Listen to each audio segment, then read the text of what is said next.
Hello everybody, and 343 has announced probably the biggest Halo Infinite update we have ever had. And I'm not joking, it is massive. It covers every aspect of the game, from gameplay to networking to anti-cheat, you name it. 343 has changed it. I was genuinely surprised the update is this big. It is honestly like a brand new seasonal release. It is that big. So today we're going to be talking about the brand new networking model, goodbye desync, hello stable vehicles, no more getting shot around walls, something we have wanted ever since this game came out. It is finally releasing. There is a brand new anti-cheat, we have the squad battle maps I showed off yesterday, some major changes to ranked and how you rank up in the competitive playlists, sandbox changes and weapon tuning. So the commando is getting a buff, the gravity hammer is getting a nerf, so many weapons are being updated, but more on that later. There are some big changes to Firefight, stability improvements across the game. Truly, it is one of the biggest updates we have ever seen for this game. So let's not waste any more time, let's get into the video. So first up today,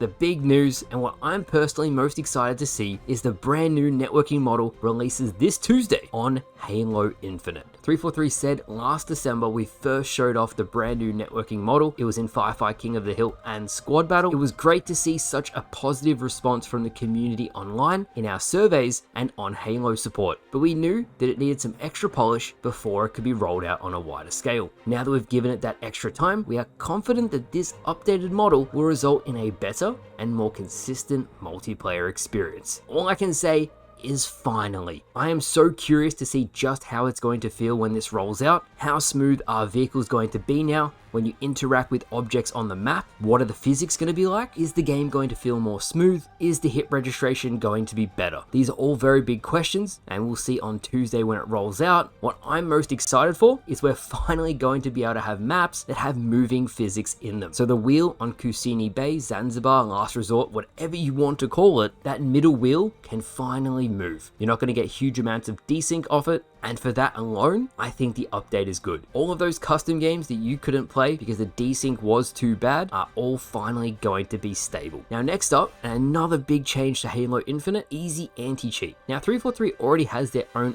in-house anti-cheat they created for Halo Infinite. It is called the Arbiter program. We are not sure if the Arbiter program is going to run alongside easy anti-cheat, but I'm actually pretty skeptical about changing to easy anti-cheat, as only just recently we covered the MCC cheating situation and the cheaters have completely bypassed easy anti-cheat. I don't want that to happen for Halo Infinite. However, I am going to wait for the update to roll out and see what happens over time before I make any judgments. 343 said with the March update, our detection and enforcement capabilities will be enhanced, greatly improving the game's overall security and our ability to respond to cheaters. One thing I'd love to see 343 improve on is whenever you submit a ticket about a cheater, often they won't be banned for months, even years, and sometimes even with evidence submitted, the cheaters won't get banned. I would love a better reporting feature, as it's very discouraging for many players to submit a ticket, the cheater doesn't get banned, and you feel like you've wasted your time and nothing is being done. Now moving on from that, I covered it yesterday, but on screen now are the 7 brand new squad battle maps coming out this Tuesday. These maps are Perdition,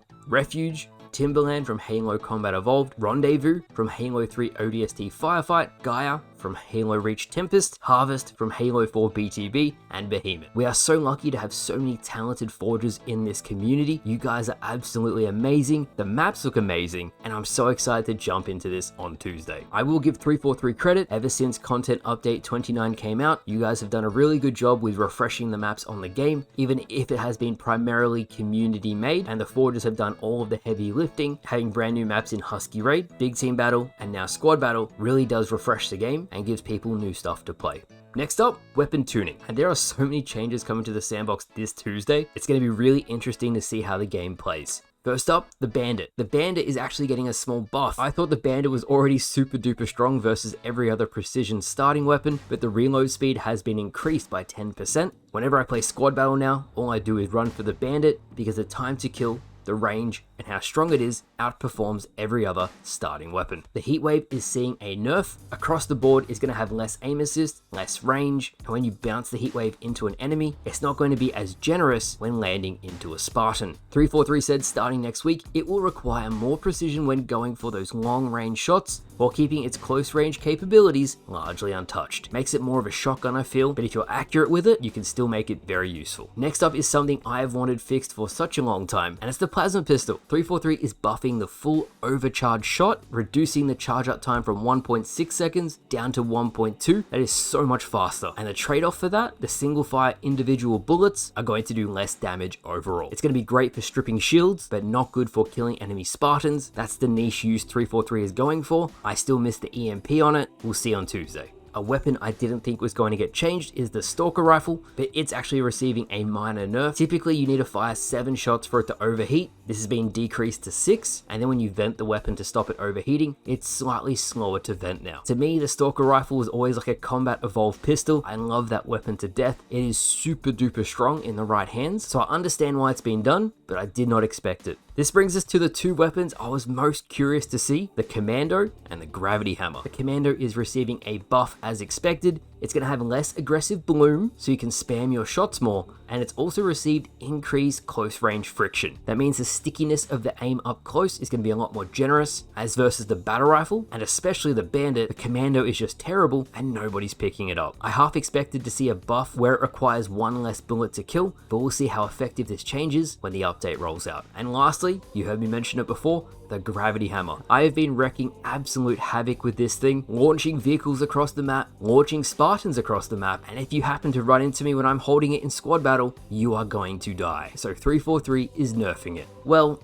kinda. So what 343 has done is they've fixed the issue that was doubling the power of the Gravity Hammer unintentionally, but increased its original tuning by 1.5 times to allow for better damage and knockback. So it's still going to be scary if you run into a Spartan with it, but it's not going to be brutally unfair. It's going to be halfway in between what it is now and what it was when the game first came out. This is one weapon I am very curious to test out. Watch this space, as I'm going to be covering it a lot when the new update comes out. Now, there is so much to go through in this update. We've already covered so many aspects of the game, but there's 2 more things, one for PvE fans and one for PvP fans. So let's start with Firefight. Serajan leaked a couple weeks ago that a huge overhaul to Firefight was coming in the way that it allows players to control exactly the way they play the mode. And on screen here are all the new changes you're going to be able to do for Firefight. The way 343 describes it is they removed the King of the Hill side of Firefight, so now you can just hold out, survive against the banished horde, and it's the traditional Firefight mode everybody has been used to. I love to see these quality of life fixes, as it's not only going to make Firefight better for the players, but it's going to make it better for the forgers to create new and exciting experiences. I already know the forgers are going to go crazy on this, and I cannot wait to see what they do. It's a great change overall. Finally, this brings me to PvP,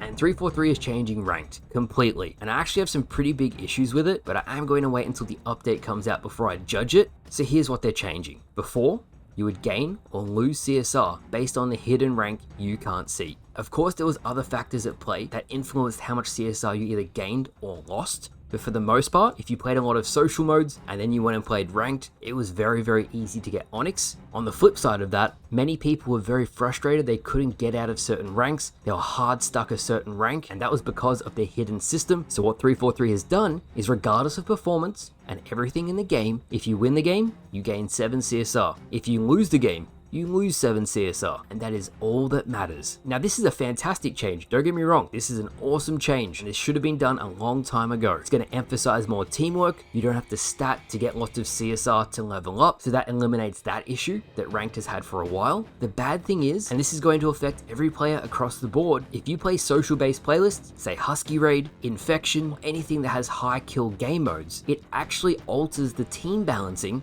of the players in the lobby. Now, this is an issue that already happens, and it can lead to some players losing 10 to 15 games before they even win one. With the current system, they don't lose much CSR, and when they win big, which balances it out. Now, if those same players are only winning 20% of their games, they're going to keep on leveling down and down and down. And it's going to put them so low that they're going to be versing people way below their skill level, and they're just going to be going up and down and up and down. What needs to happen, and this is a change I've been suggesting for a while, is to balance the teams only on the visible rank you have. Instead of balancing teams on an invisible system nobody can see, leading to very unfair games, only balance players on their actual true rank you can see. It's not a crazy concept, it isn't complex at all. Some people might say, but Remy, that's going to incentivize smurfing. People are just going to D-rank and verse really below level people. Halo 5 actually had a fix for this. If someone does that, it would permanently ban them for 30 days. 343 could easily implement that, and then smurfing wouldn't be a problem. So that is it, everybody. The biggest update Halo Infinite has ever seen. A massive update that is going to completely change the game. A bigger update, dare I say, than some of the seasonal updates we've seen in the past. Tuesday is going to be a very big day for Halo Infinite. New networking model, new anti-cheat, brand new squad battle maps, changes to ranked, changes to the sandbox. I really can't believe we're getting all of that. So guys, let me know your thoughts. I'm curious to hear what you guys have to say, but thank you all for watching. I hope you all enjoyed, and I'll see you guys later.